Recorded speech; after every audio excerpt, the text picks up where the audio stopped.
Good afternoon, everybody. My name is Benjamin Silverstone. I am an equity analyst here at ABGSC Collier, where I cover the healthcare sector, including our next presenting company, the Icelandic-based and Danish-listed prosthetic company, ssur. With us today, we are lucky to have Edda, the IR director at ssur, and she'll give us a good introduction to the case, after which we'll have a short Q&A session. So without any further ado, Edda, thank you so much for being here today, and I'll now get the word over to you. Thank you, Benjamin, and thanks to ABG for the invitation to present here today. And thanks to all of you who are watching this presentation. So if we move on to the first slide, thank you. So ssur is a global leader in non-invasive orthopedics. Our mission is to improve people's mobility so they can live their life without limitations. So we were founded 50 years ago, and we have grown through a healthy combination of organic and acquisitive growth since we were listed on a stock exchange in 1999. We are listed on Nasdaq Copenhagen, and we have operations in 35 countries and around 4,000 employees worldwide. Our largest shareholder is William DeMat Invest, who has around 52% shares and has been a shareholder since 2004. We emphasize innovation and invest around 5% of our sales in R&D each year. So if we move on to the next slide, thank you. So our business is divided into two business segments. Prosthetics accounted for around 63% of sales in 2021, while bracing and supports accounted for 37% of sales last year. On the prosthetic side of our business, we manufacture all the components needed to make a fully functional prosthetic leg and arm below the elbow. We have divided the prosthetic side of the business into two sub-segments, being mechanical products and bionic products. The mechanical products make up around 80% of our prosthetics component sales, and we sometimes refer to this part as the bread and butter of our business. However, the bionic products is a very important and growing part of our business. The bionics include advanced microprocessor knees, feet, hands, and fingers. They all have some sort of artificial intelligence, sensors, or motors that help the amputee move more normally. And if we compare these two subsegments volume-wise, the volume of bionics, it's much lower, but the price is significantly higher, as I'm going to show you later on in this presentation. So moving to the other side of this slide, if you go back one, the bracing and supports part of the business is also divided into two subsegments. So injury solutions are solutions that are used for a shorter period of time. For those who are recovering from ligament injuries, fractures, or have needed post-operative bracing solutions. And then there are the OA solutions, which are used by people who are living with osteoarthritis and can also be used as an alternative to surgery, such as knee replacement surgeries. So if we move on to the next slide, thank you. So we are headquartered in Iceland, Reykjavik, Iceland, where we were founded. And we have divided our business into three geographical segments that we report on, being Americas, EMEA, and APAC. And we manufacture mainly in Iceland, Mexico, and China. In 2021, our sales amounted to $719 million, and they predominantly came from well-funded and well-established healthcare markets such as the US, Canada, France, the UK, Germany, Benelux, and Scandinavia. These markets make up around 85% of our business. And in these more mature healthcare markets, we expect value growth comprised of technology trade-up, which I'm going to explain to you later in the presentation, while in emerging markets, we expect volume growth. And when I talk about emerging markets throughout these presentations, they are present in all of these three geographical segments shown on this slide. So if we move to the next slide. We estimate that the prosthetics market is around $1.3 to $1.4 billion in size, and our market share around 23 to 24%, which means we are the second largest player in the market after privately owned and German-based Ottobock, which we estimate has around 35 to 40% market share. So what is important to understand is that we are servicing an amputee population that continuously needs to maintain their prosthetics products. They need to renew their prosthetic components when it's time for renewal and move to better technologies. So we estimate that around 70 to 80% of our component and prosthetic product sales are used to maintaining existing prosthetics products. So with regards to market growth of this market, it's mainly driven by increased utilization of higher quality prosthetics that leads to an increased mobility and better quality life, but also growth in emerging markets as people are using more prosthetics and due to better healthcare coverage and increasing disposable income. On the bracing and support side, the market is $2.7 to $3 billion in size, we estimate. And as you can see from the slide, it's more fragmented. So we estimate that we have around 5 to 7% market share and are therefore number 4 in the market. While the market leader, Enovis, former DTO, has around 20% market share. So this market is driven by healthy volume growth, supported by global healthcare trends such as an aging and more active population, increased amateur sports levels, and increased volumes of elective surgeries that drive the demand for post-operative bracing solutions, as well as just more usage of high-end bracing solutions such as our OA bracing solutions. So if you look at the right-hand part of the slide, you can see that the main sales channels are in both segments, the O&P clinics predominantly. And so we sell our products to these O&P clinics who build and fit solutions to patients and then claim reimbursement from a third party, private or public. And we estimate that around 90% of the prosthetic products and bracing and support products that we sell are reimbursed by a third party. And the remaining 10% is private pay. And then that's predominantly then from emerging markets. So if we move to the next slide.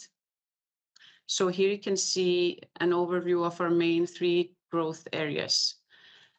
Main focus areas being innovation, growth, and efficiency. And if we move to the first part, which is on the next slide, to talk about innovation, which is very, very important to us as a company. This is what we refer to as the technology trade-up.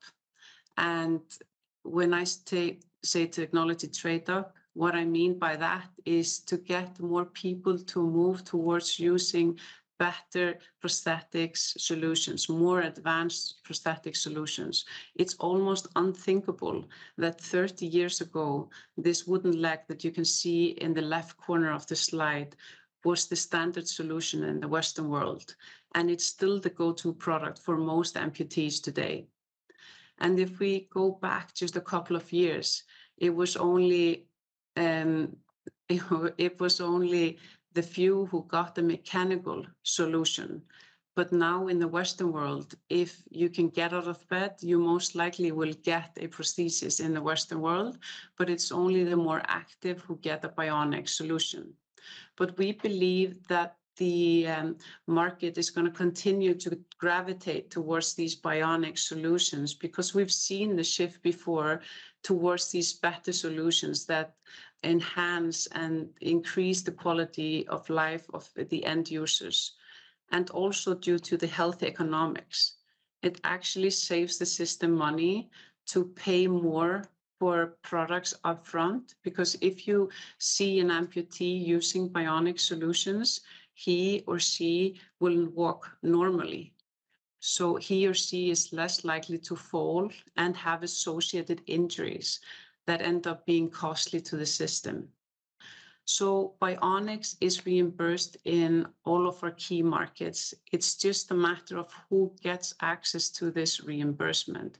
And still, it's mainly the more young and active and not the elderly who would definitely benefit from using those products as well. So if we move to the next slide. So since listing in 1999, we have grown through a growing number of end users and through this technology trade-up, as I just explained. So to facilitate further growth, we are focusing on geographical expansion. And we have been investing in our emerging markets platform as it offers a significant growth opportunity for us. So although sales from emerging markets is still only around 10% of our sales, and in those markets, the reimbursement schemes are almost non-present, it's still a market that's important for us because the demand is there and the willingness to pay for high quality European products is increasing. And just as an example, in 2021, we went direct in 7 new markets in Eastern Europe. So if we look at the middle box on this slide, since 2013, we have been expanding in the value chain.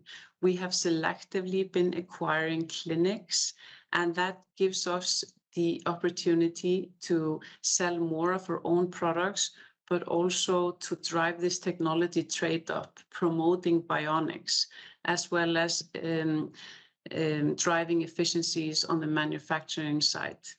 Last but not least, we have made use of the opportunities to acquire companies that complement our product portfolio. And just last month, in August, we announced that we had acquired US-based Naked Prosthetics, which is a market leader in producing mechanical finger prostheses for finger and partial hand amputees. And this has strengthened our upper limb product offering. So if we move to the next slide. So as you have seen throughout this presentation, we have had steady organic growth and increased profitability. And if you take a look at the graph on the left, you can see that from 2017 to 2019, we had steady organic growth of around 5%. In 2020, which was the year that we were most affected by COVID-19, we had a decline of 10% and rebounded considerably well in 2021. We are guiding for 4 to 6% organic growth this year and 18 to 20% EBITDA margin. We revised our guidance in Q2 this year due to slower than expected sales and higher than expected supply chain cost.